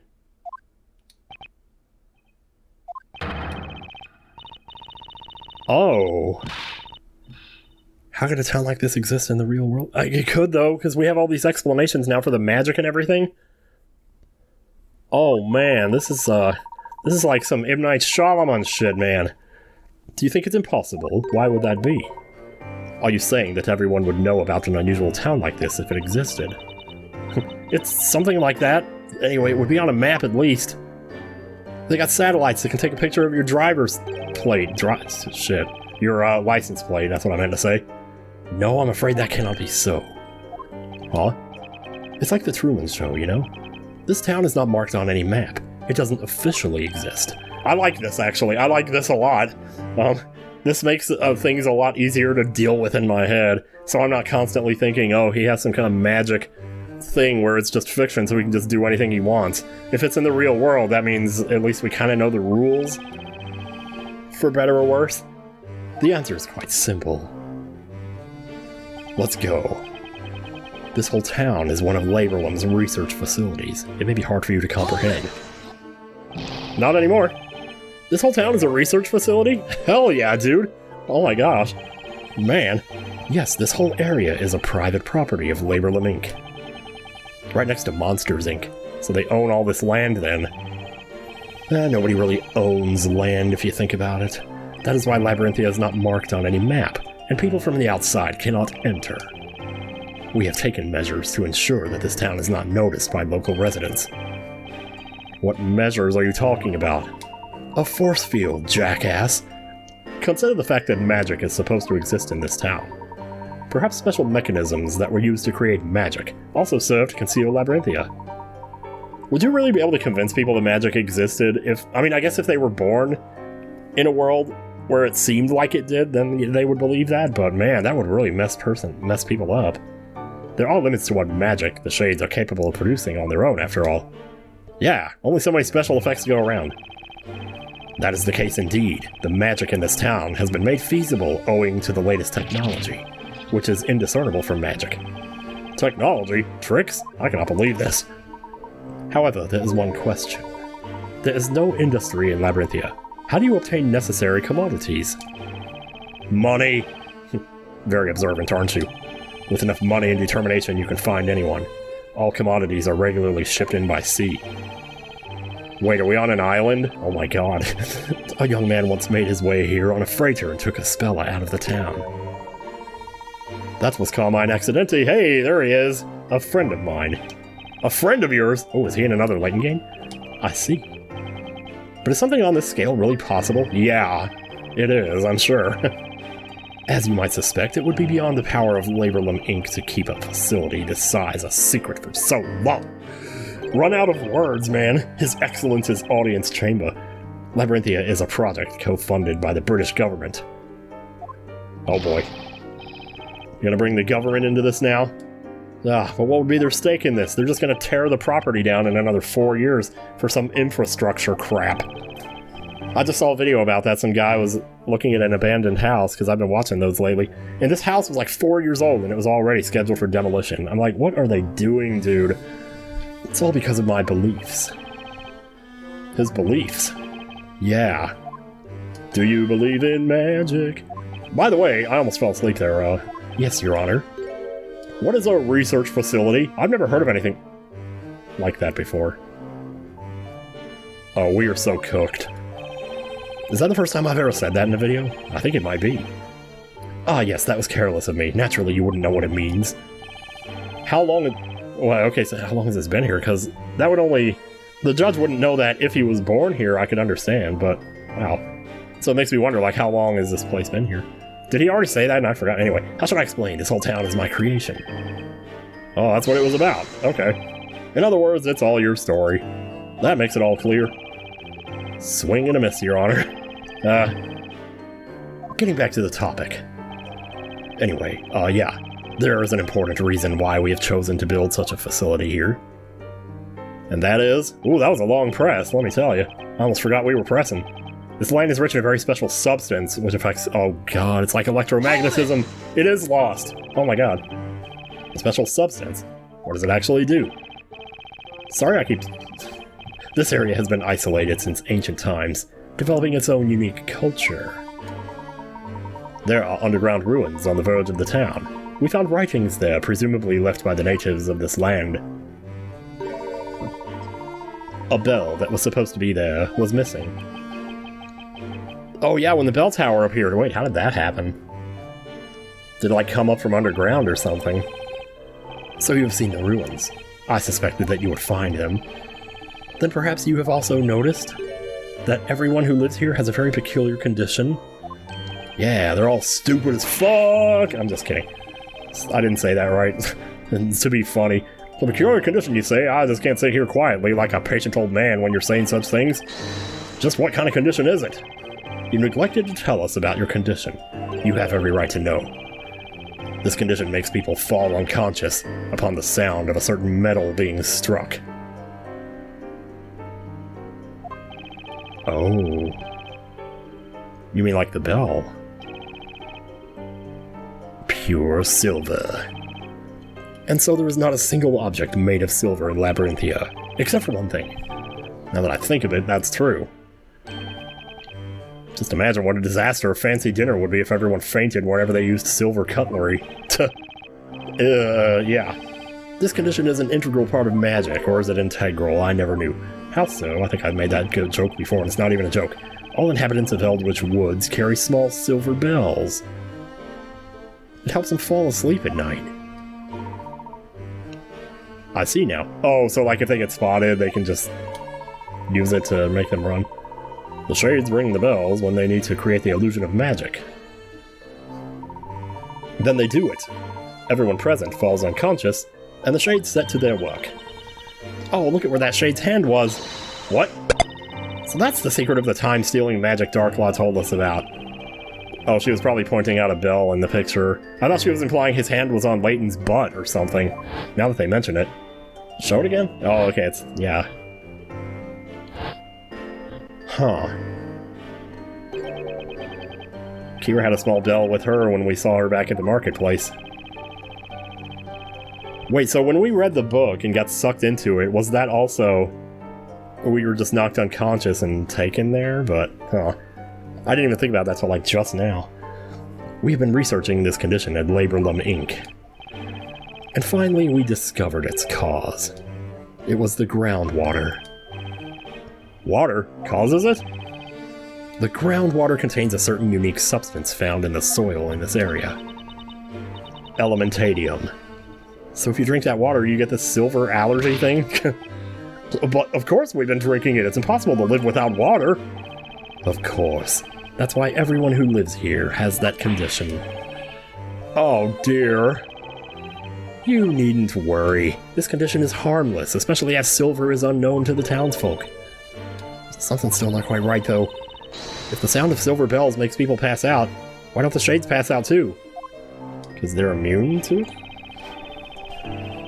Although the effect of the substance in the ground... Well, immune, what would that even mean, though? Although the effect of the substance in the groundwater is powerful, it doesn't last long. The condition will vanish after a day or so without drinking that water. Oh, still, though, a day without water? I can't imagine it. That substance's effects aren't limited to humans. It can also affect plants to a great extent. Plants? Why is that important? It is important. Why is this important? Have we seen something? Our research was focused on the plants rather than humans. Maybe just so they could research it. The substance enables the manipulation of people's minds, and that is what Labrelum is researching. There's a lot here, man. That sounds really scary. Just what is this about? The substance enters the groundwater, affecting organisms that consume it. People who drink it daily acquire that odd condition. They fall unconscious upon hearing the sound of silver metal. I can almost see that being a real thing.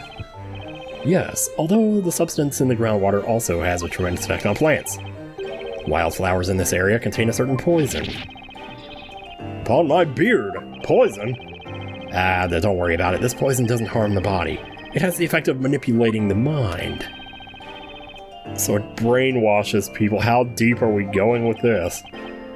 Like, knocking them unconscious so they don't know something is one thing, but inserting new information that's not true into their minds? I don't know. That's gonna get complicated. I've been writing this story for 10 years. Then again, that is kind of Danganronpa V3 again, isn't it? The title of the story is Historia Labyrinthia. Yep. The ink I used to write it was made from those plants. Oh, Nick, do you remember how funny the ink smelled? Oh, that was the gas released when the ink evaporates, and that's where the trick is. What? So, when we looked at the book, the ink? Huh. Maybe? I don't know, like, can the ink dry and eventually not be potent anymore, I wonder? They will believe anything they are told, or anything they read, however strange or unrealistic. It will be imprinted into their minds as the truth. So that was the true purpose of the parades. Oh, yeah! Oh, balls, man. Oof, I get a feeling this is going to have to be 2 videos. Maybe 3 more, I don't know. With this being one of them. Pages of the story written in that special ink were regularly distributed among the townspeople. It was done so that everyone would be in a state of hypnosis. And then they would just assume whatever they read was true. Indeed. The creation of a fully controlled town with the inhabitants subject to long-term hypnosis. That was one of the topics of our research. But to what end, I wonder? Then the story that is written in Historia Labyrinthia, the HL. Hypotenuse leg. You could call it a self-fulfilling prophecy, realized through the shade's work, and the hypnotic effect of the ink vapors. I never would have guessed the ink thing. Like, I had a feeling that the self-fulfilling prophecy thing, I think I may have even said as much at one point, but... Ooh, is that how it was all this time? How it was all this time? Labrelum used hypnosis to control all these people. Oh, can't believe that the government was supporting that. I guess they were controlling you too, though, because you worked in the bakery, you know, in the bay. This experiment began 10 years ago? Okay, it was 10 years ago, yeah. The townsfolk all became test subjects. Okay, so that thing I was speculating about the judge being, like, part of it, and that's why he doesn't know what a thing is. I think they were just trying to be funny there or something. All the people subjected to this experiment have been living here all this time? Well, I don't know, though. I guess no matter how much previous life experience you have, maybe the hypnosis could override it or something, or make you forget things, and that's why the judge wouldn't know. Whatever it was he said earlier, what a research center is or something. No, we started with just a few people, gradually getting more and more. I must say that I'm afraid of what the answer to this question might be. But where did these people come from? Did you grow them in a test tube, like Snoke? You haven't resorted to abduction by any chance, have you? Of course not. What do I look like, human? Every test subject signed a contract with Labrelum. I feel like I've seen this in a movie or something. Of course, everything's in a movie at this point, somewhere. The current inhabitants of this town have one thing in common. They were all dissatisfied with their lives and wanted to start anew, forgetting about their mistakes, forsaking unwanted identities. I didn't pluck any of you out of a happy existence. You were all flawed. There are more people like that out there than you might think. Yes, there are, though. They have all agreed to participate in our research. But that's insane. I don't know, really, though. Well, I mean, if they agree to it, yeah. If it's like a single person, you know, who has no family left or something, or somebody in the military who's got discharged and has nothing, yeah, I don't know. It's not as unreasonable as you suggest. We give them a new identity, a chance to start their life again. In return, they subject themselves to hypnosis and live in this town as our test subjects. Yeah, it's still kind of weird, though. I mean, I'm not saying this is... I don't know. In order for this project to be possible, we suppress their memories of the past, including the memory of signing the contract. Yeah. So ultimately, they are not aware of what is going on. I couldn't agree more. I've got no idea what's going on. Let me make this clear, Mr. Wright. We do not erase their memories. We suppress them. They will regain their memories of life before Labyrinthia once their contract is over. So this place was uninhabited before you started this research 10 years ago? Yep. And you've managed to keep everyone in a state of hypnosis for 10 years straight. Can you really hypnotize someone for that long? I mean, 10 years is one heck of a long time. You know it. It was achieved through the distribution of the story during parades. The ink vapors have a powerful effect, but it wouldn't last 10 years, of course. With each parade, the effect was renewed. That's why the parades took place at regular intervals. Perfect sense, yeah.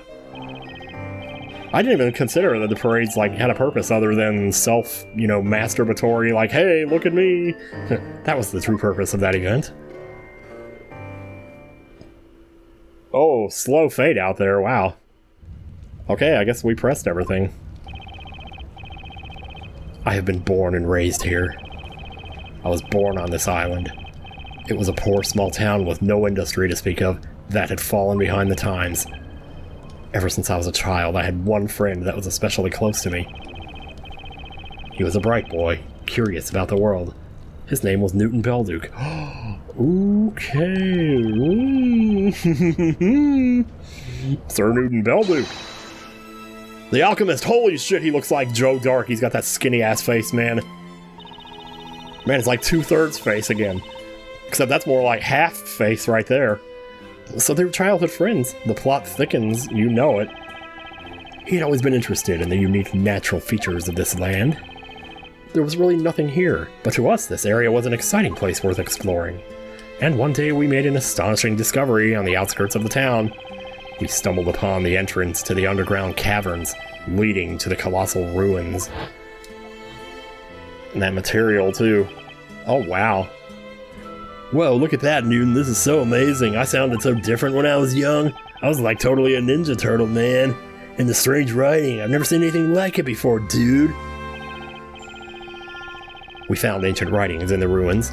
Newton managed to decode some of them. According to our findings, a highly advanced culture had existed on the land where our little town was built. Some great calamity had befallen the natives, and they migrated elsewhere. They believed that plants and water in that area were cursed by an entity that they called the Great Witch Espella. The natives sealed the curse within the ruins and left in search of a new home. So far, so good. I'm down. That is all that we managed to decipher. Espilla's curse. Man, now I wish I could go back and, see what Professor Layton deciphered again. It was sealed in the ruins, you say. But would that be the Bell of Ruin? The Bell of Ruin? Oh, that's the bell from the bell tower. I wonder why it's got an ominous name like that. I can only imagine.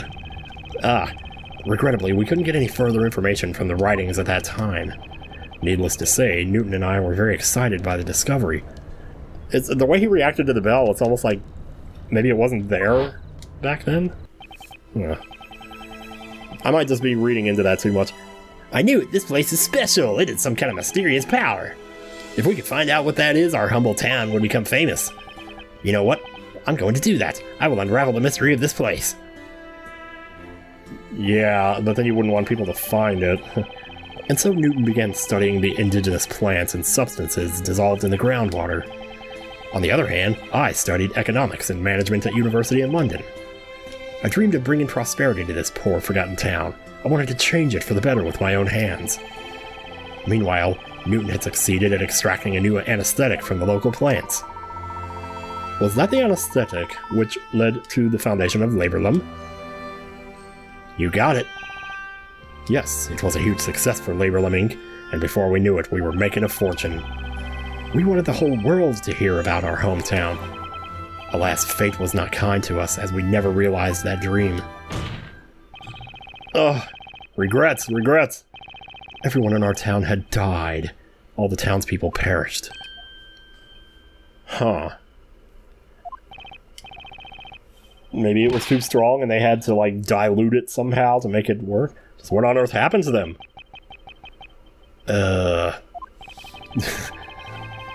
I swear, there's so many lost parallels here, I keep wanting to say stuff, but, like, I don't know, dude. That does not matter anymore. We purchased the environs of our town, the mountains, the lake, the plains, everything. Then, 10 years ago, having received financial support from the government, we started Project Labyrinthia. It was much smaller in the beginning. It started as no more than a village. Over the course of 10 years, it slowly grew into a town. The population increased as well. Yeah, you got some recruits in, you got some of those contracts out. Yeah. Yes, they would sign a contract, be hypnotized and assigned a role, and then be introduced into the world of the story. What does this mean for, like, the people outside of the town, like in the forest or whatever, the shades? Because now I'm trying to figure out how that, like, fits into it. They could just erase people's memories. Maybe that's why the shades were able to come back or something, but I have spoken at length. Thank you for patiently listening to my tale. Now guess what? All of that wasn't true! This is a fictional one. No, okay. Bezella is the name of a witch from an ancient legend that we read about in the ruins. It is a fictional character. She does not exist. But then, magic and witches! No. Magic is just an illusion, and there are no witches. All those times you threw people into fire, that was nothing. You were wrong. Alright, so it was all fake. That doesn't make it much better. Why did you write a story where people get killed with magic and witches or thrown into the fire? Okay. You could have made it a peaceful, pleasant world where everyone would be happy. Sounds like me with the water hands. That's what I wanted to do. No, that was not possible. Well, why? This is a research facility, after all. We're researching ways to completely control human beings. Test subjects need to be exposed to extreme situations, so we decided on a fantasy setting. We wouldn't have got funding from the government otherwise. In other words, we're running a business. Ouch. That hurts to hear that, geez. But just what instructions do you give for the people you hypnotize? You don't give each of them a full set of memories of their whole fictional life, do you? No, it's much more simple than that. We only give them 2 pieces of information. The first one, that they were born in this town, and the second was their new occupation. Then they fill in the gaps themselves, without being aware of it. The human mind requires a consistent story of one's life. Which means, of course, that no Labyrinthian has memories from earlier than 10 years ago. No one has any memories from before they came to Labyrinthia. What? What are you saying? Are you saying that I'm not a judge? What am I out there? Like Colonel Sanders? That's all one big lie. I am who I am. But can you remember your childhood? I can't. That's true, I can't remember even my parents. No way, I can't recall my own mother's face. As you can hear, no one can remember their real past. There are no exceptions. And I can burp. Wait a second. No exceptions. I smell a contradiction here. It seems Mr. Wright too has noticed it now. What are you talking about, Layton? Mr. Cantabella, you have just testified that not a single citizen of this town remembers anything from more than 10 years ago. I'm trying to think here. I mean, there's us, but like... but we didn't sign a contract though, right? Like, maybe we did? Maybe we signed a contract and went in undercover, or maybe there's some kind of way that we made ourselves immune to it so that we could go in undercover or something. I don't know. Yes, as that is the truth. Now that's a strange assertion, especially coming from you. What about the stuff we saw in Espella's room? Would that... I don't know. What do you mean? There's one person in this town who remembers what happened more than 10 years ago. That cannot be. It is impossible. Damn it. They must be merely imagining things now. Mr. Wright, please enlighten us all. Who is this person that remembers their past? It's not the storyteller himself. It's the cat. One of these days I need to just present the cat. I really do. Well, I don't know. Espella was my first instinct here. But a large part of the reason that I'm wanting to present her is because we saw all the stuff in her room, presumably from when she was like a little kid. Which would be barely over 10 years ago, but... could also be Darklaw. Was there... I mean, I feel like there must have been a conversation at some point where somebody was talking about this. For a second, Patty crossed my mind, and I'm like, no, I'm gonna try spell it. Precisely, Mr. Wright. That person is none other than Espella Cantabella. I think she's actually mentioned it a lot of times in dialogue. It's true, Dad. I remember it clearly, as if it happened yesterday, the legendary oh, yeah, of course. Shit, forgot about that part. Ugh. No, that's impossible. That's just your imagination, Espella. No, it's not. I couldn't remember it before, but it all came back to me. Besides, because I'm Bezella. No, no, no, Espella. There are no witches. That fire, it was just a bad dream. Ooh, dream my ass. The Inquisition would like to call Espella Cantabella to testify. Let her stand next to her dad, at least let them hold hands for a little bit. Good God! Regardless of whether Miss Cantabella is Bezella or not. Her memories may contain valuable clues. Huh. Yeah, that may be so. No, wait! Why doesn't he want her to testify? I don't agree to this. This trial is over, Your Honor. Nope. The judge is not in charge. What do you think? You seem to be forgetting something, Mr. Cantabella. Your story has ended. You are no longer in control. Ooh, you are merely one of the characters. And this is also why we will not cease seeking the truth until we find... So that's why the assassination, so the people wouldn't get, you know, the ink and get hypnotized over again, and now it's wearing off and everybody's remembering, and at least that's what it seems to be here. Defense, what is your opinion on this? Espella keeps insisting that she's the witch Bezella. As her attorney, I should refuse to let her speak to the court. But what's really important now is finding the truth, just as Layton said. There's only one way to proceed with this trial. And that's by questioning Miss Cantabella about her memories. I'm down. In that case, the court summons Espella Cantabella as a witness. Attendants, bring the accused to the witness stand. Let the parrot take the stand. Why did I say that? She's not a pot. Man, I can't believe I didn't think about that, like memories from over 10 years ago. I don't know. I don't know how she could have memories from 100 years ago if she's like 18 or whatever she is, unless that was like a different life, at which point the whole, like, time ceases to really be relevant. I don't know. Testify about your memories of the legendary fire. Yes, my lord. Here I go. It was bad. It sucked. It was hot.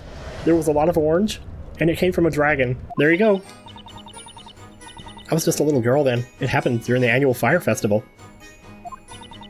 Everyone was gathered in the town square for the fire festival, and I was watching them from the bell tower.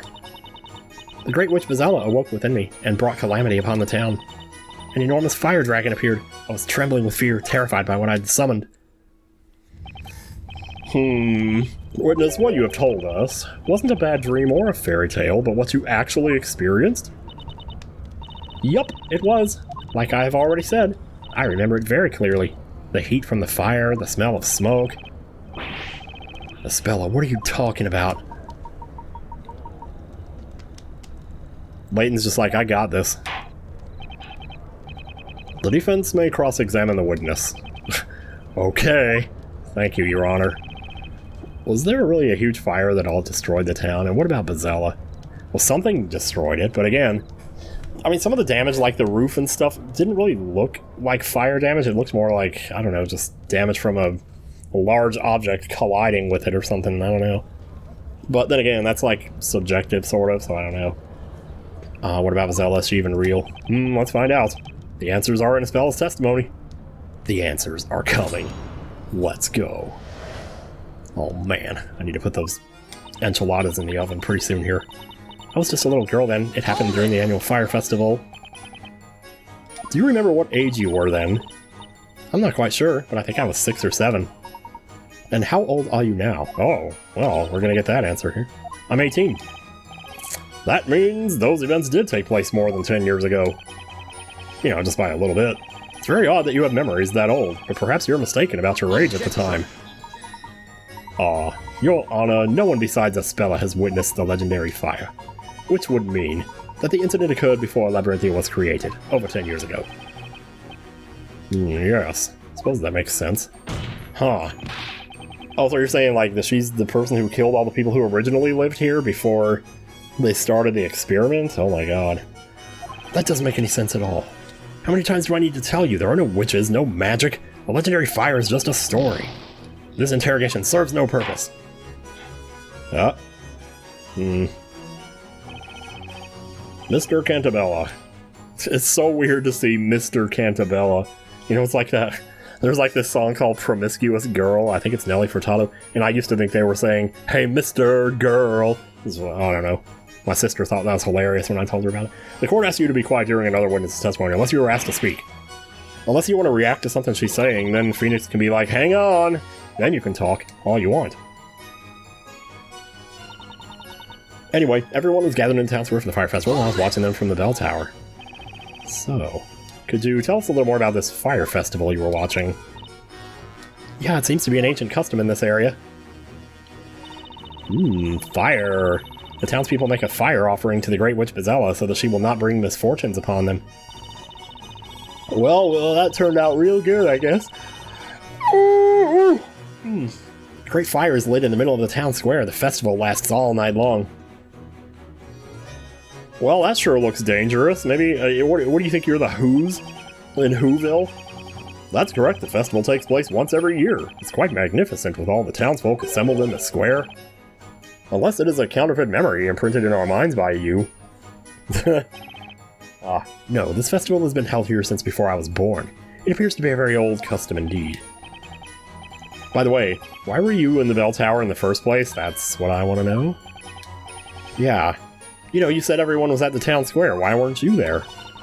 Because I don't have any friends. I'm lonely. Okay, I'm sorry. I can't remember. I probably went there because Bezella awoke within me. Oh.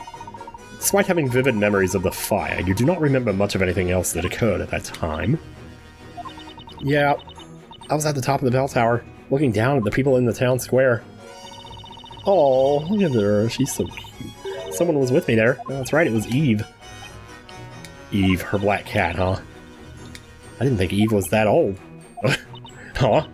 No comment. Well then. At least she's like lucid now, because boy, for a while there, the Great Witch Bezella awoke within me and wrought calamity upon the town. Now, how does that work anyway? Do you remember casting a spell?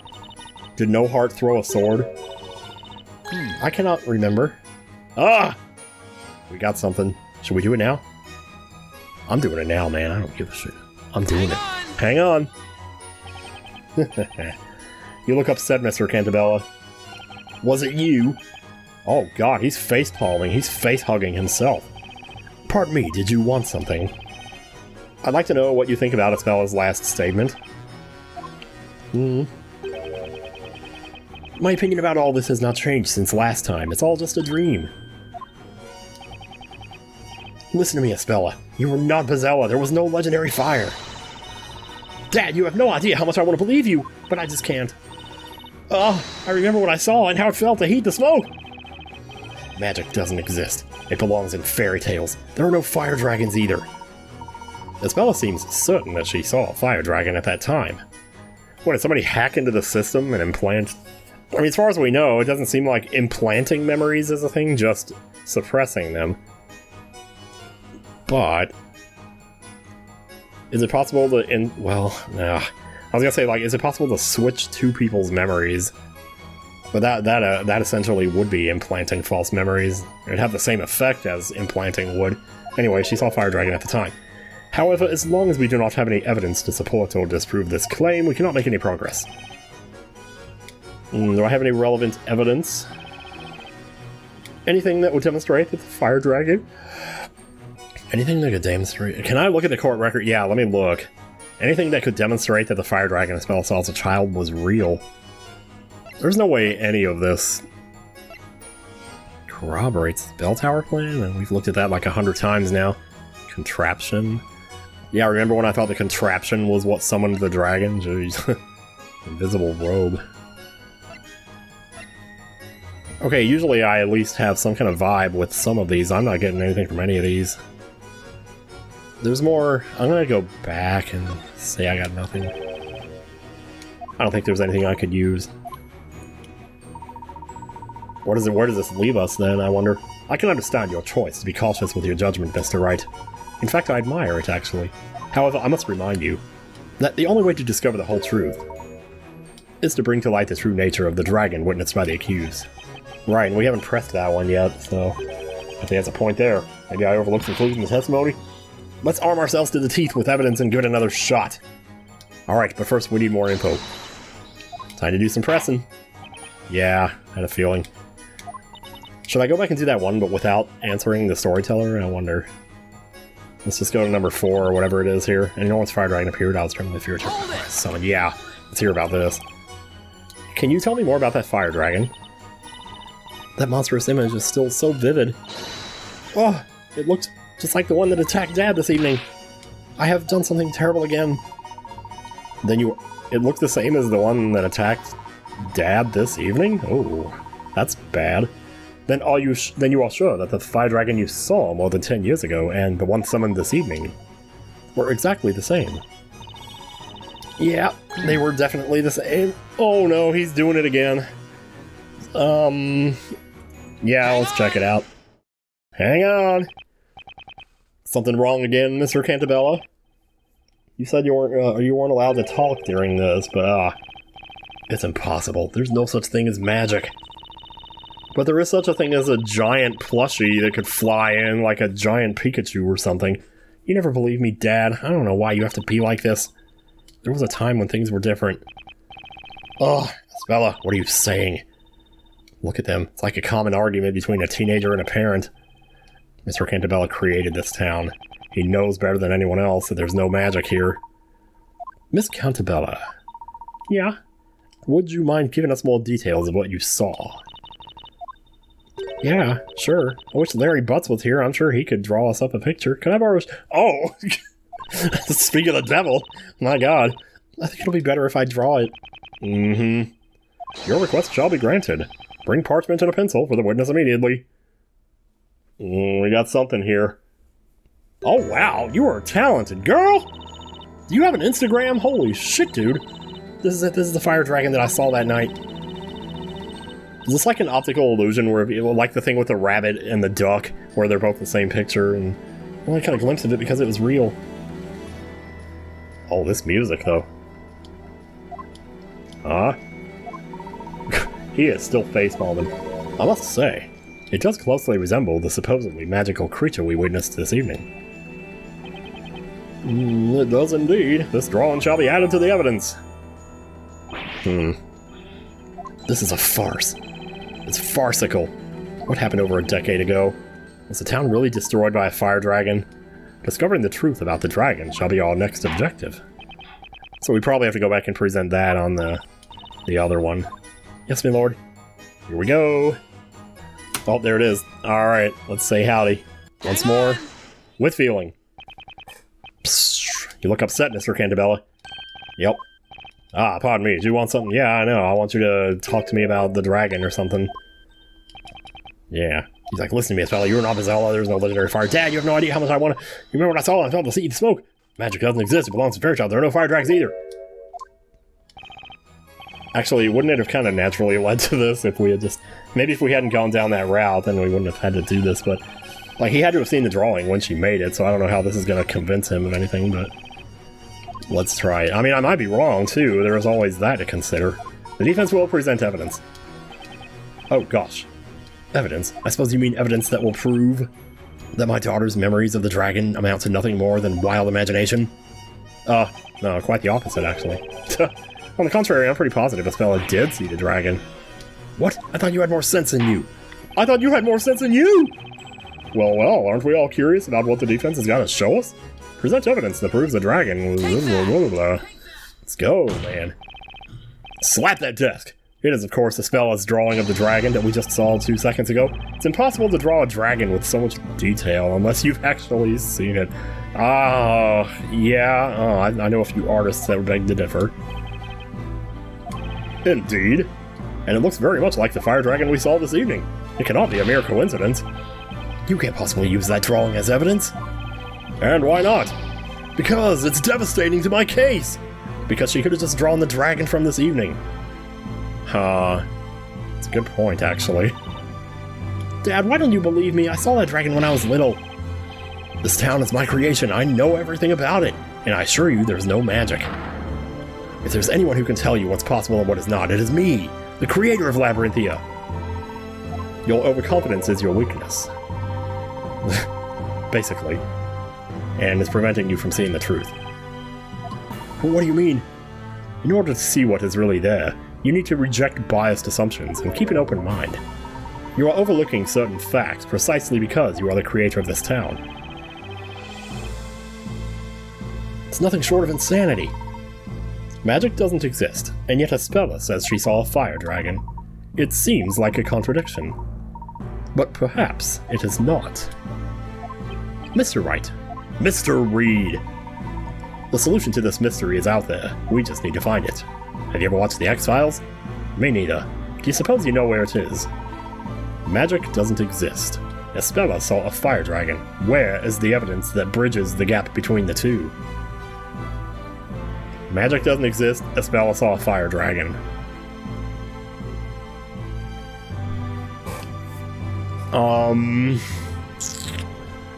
Well, okay. Alright, so... Oh my god. It depends on what you mean by magic, I guess. So I'm thinking, like, okay.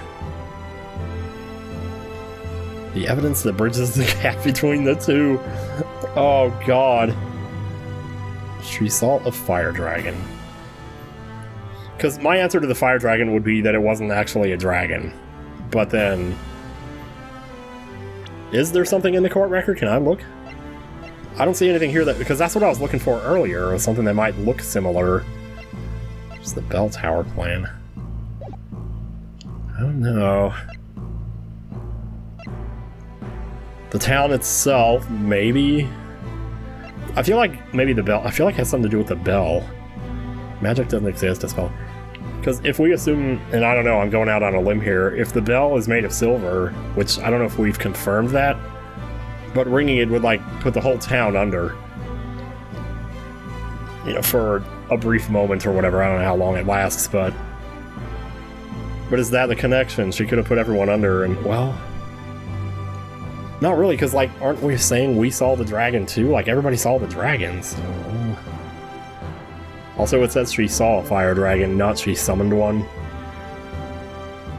Wonder if that's important. I'm just gonna try this right here.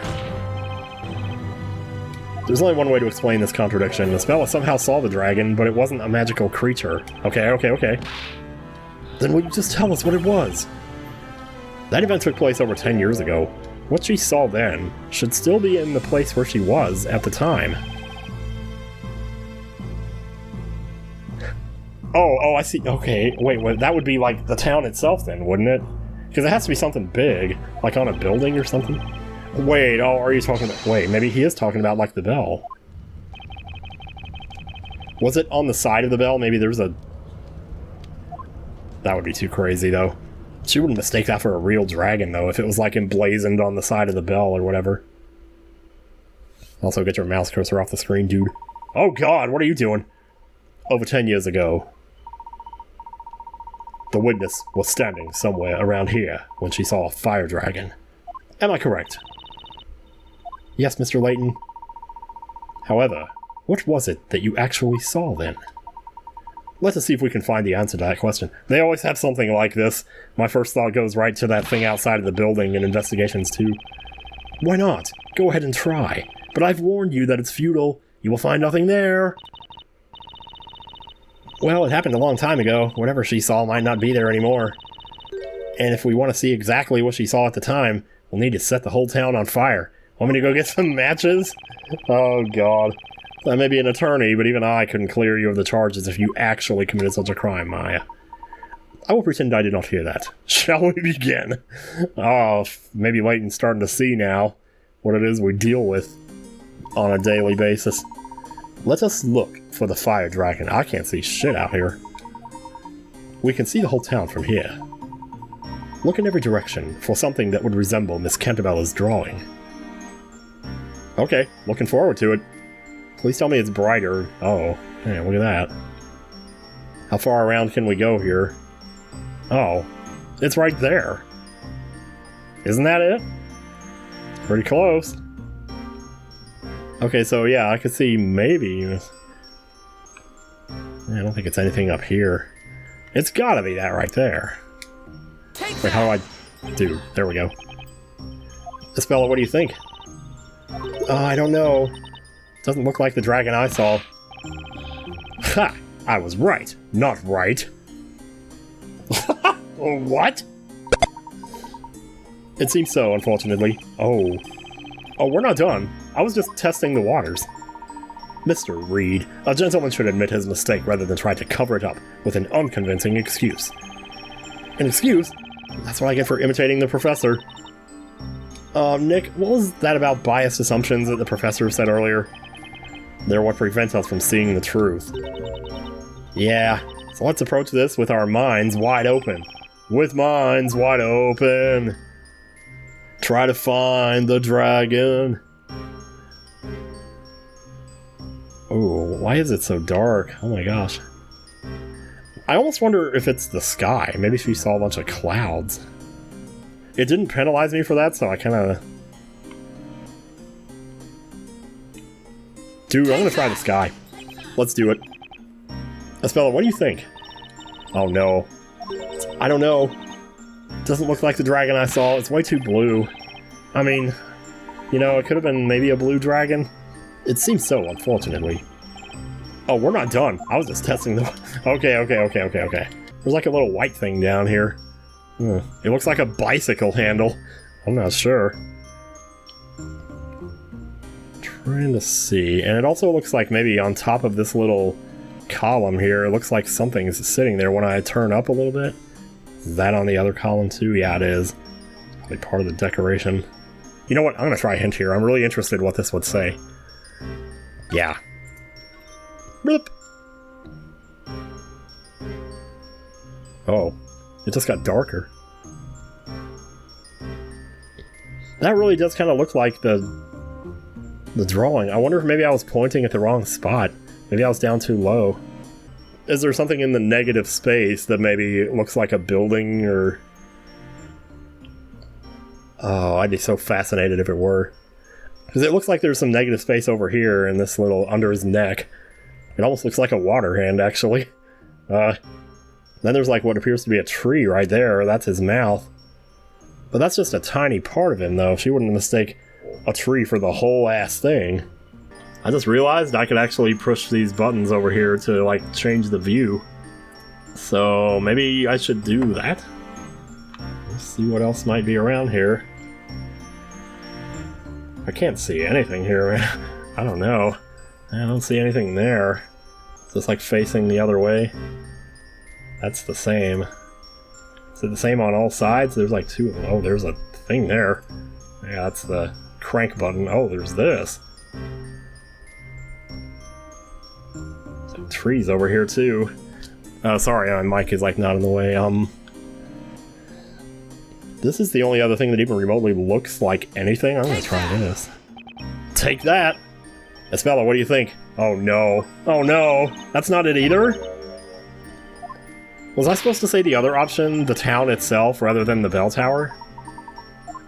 It seems so, unfortunately. We're not done. I was just testing the waters. Yeah. The thing is, there doesn't seem to be a way to, like, back out of this, so I don't think it would be that. What is this bicycle? Oh, you know what? This bicycle handle, if I move this, I can see it from the other side. It's that right there. It's the handle of this. There's not anything in the silhouette of the trees or anything, right? Let me try this. I don't know what else to do. I don't think I can back out of this. Because it's not penalizing me, so... What would you do if you were, like, actually playing the game? Would you just have to reset and load your last save? Wait, what? Hang on. Where did this come from? This looks like the dragon. Did I change the angle or something? That was not there a minute ago. Wait, were there 3 of these and I just didn't... Okay, there's that one, yeah. Yeah, and see, now it's a face. Wait, what? It's like changing as I turn around. Does it have to do with the angle? I'm gonna try this, dude. I mean, that's gotta be it. Espella, can you have a look at this? Why did it change just because I turned around? I'm not sure I understand that or something. Oh, this is... Hey, that's identical to the one Espella drew. Did it have something to do with the angle that I was looking at it from? It's not the fire dragon. The fire dragon was a creature made of flames. It was so big it could swallow this whole tower. This is just some tiny fretwork. I've never heard that word before. I guess I'm dumb. I think we can consider this mystery solved. I suggest we all head back to the court. Like, if she was looking down at the town, I guess, and it was on fire, then through the fretwork, as it were, it would look like a giant dragon. I will explain everything there. Is that alright with you, Mr. Cantabella? Can't get any worse. Might as well. What's gotten into Mr. Cantabella? He looks paler than you do with a cold. Than I do with a cold. I have no idea. Let's follow the others back to the courtroom. I gotta eat pretty soon here, so I might have to stop this, and I don't know if I'm gonna get another chance to... I mean, I could, like, record, like, late at night, which I'd rather not do with this one, because I like the light shining on me from outside, so you can actually see me. With the other LPs, that doesn't matter as much. The Inquisition's investigation seems to have yielded some unexpected results, but can someone explain them to me? Your Honor, the Inquisition will interpret the results of its investigation. Witness, you said you were about 6 years old at the time of that incident. Yeah, that's right. Did you see the moment the dragon appeared above the town? Huh? No, I don't remember. I remember seeing it at some point. It was like a flash. The town was ablaze and this fiery beast was hovering above it. Then when you noticed the dragon, the town was already engulfed by flames. Yeah. That information completes the picture. Miss Cantabella's statement has offered me an insight into the true story of the fire dragon. Over 10 years ago, Miss Cantabella was in the belfry unconscious. What events led to this? Perhaps we will discover that in due course. But for now, when she awoke, the whole town was on fire. Having inhaled much smoke, she was still dazed. And she's got the thing, whatever. She was only vaguely aware of her surroundings when she looked up, alarmed by the scorching heat. Unable to stand, she was on her knees. And then, she saw something she would remember her whole life. Yep. Ooh, that was kind of wicked. She saw a terrifying fire dragon attacking the town. She saw it through the fretwork and the balustrade. Holy shit. Not to be confused with Gina Lestrade. The shape of a dragon against a backdrop of the town being swallowed up by flames became imprinted in her memory. To a kid, I could see that, actually. It does seem a little convoluted, but to a kid, I'm telling you. Stuff you see.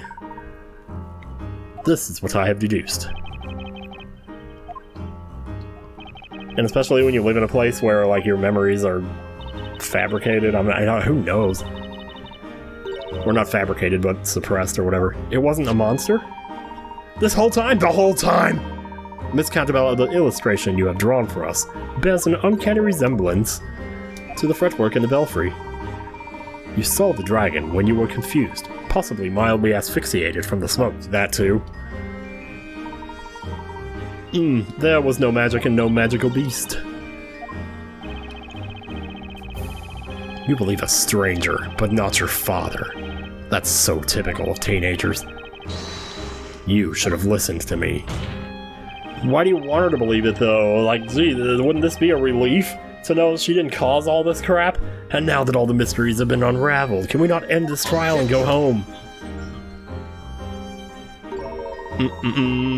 As much as we'd all like to, I'm afraid it's still a bit too early for that. What else do you want from us? There's just one more problem I'd like to solve tonight. One more?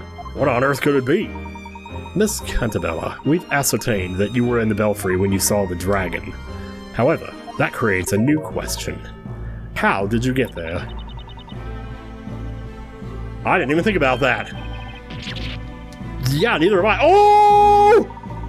As expected of an ace attorney, Mr. Wright seems to have noticed the problem too at last. In order to access the belfry, you need to use the bell tower mechanism. But you need two things to do it. The mechanism can only be set in motion with the pendants, yeah. And who has the other pendant? Miss Cantabella, did you have your pendant with you at the time? She did in the picture. Yes, I think I did. I always had it with me. But why did I have that pendant? I can't remember it at all. This pendant is just not for show. Not just for show, it's the key to the belfry.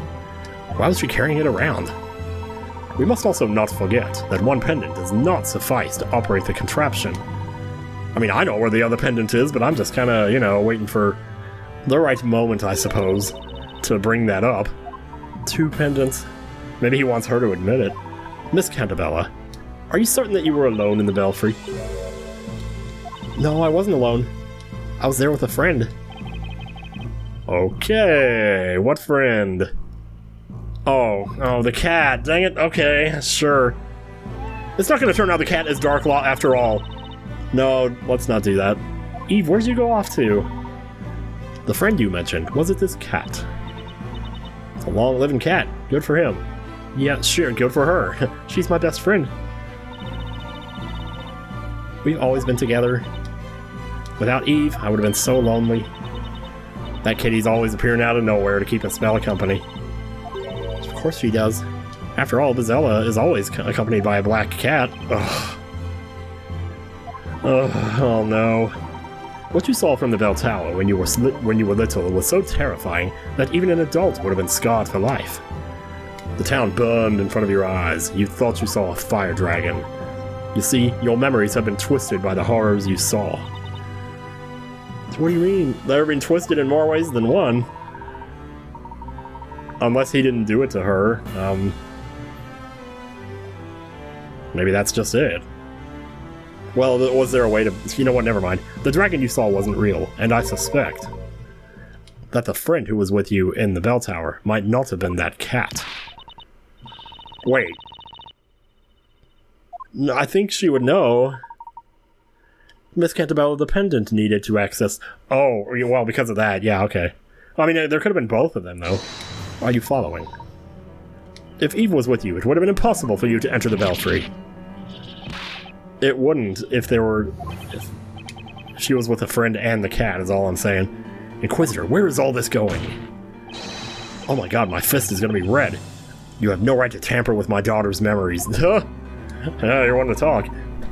You are right, of course. However, neither do you. Shit. Nor should you attempt to cover up the truth. Oh, whoa. He's getting some crazy poses now. No, you're wrong. Eve was my only friend. Nope. Think about that day again, Miss Cantabella. Please. You went to the top of that bell tower with a friend who also had a pendant. Well then, why don't we have the defense present some evidence?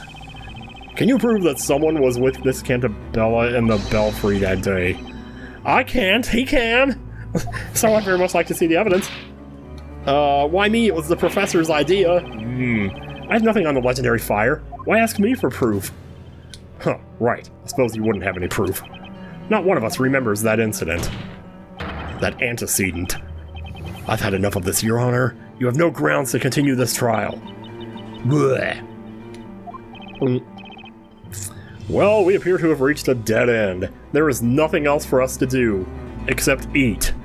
Am I seriously stopping the video here? Well, for now I am. I don't know if this is... Oh, thank God, I thought I did something stupid. I don't know if this is going to be the end of the next part or what, or is this going to go to the next video, but I'm not going to keep talking about it. Whatever you get, you get. Whatever you don't get, I guess you don't get. Till then, I'll be right back.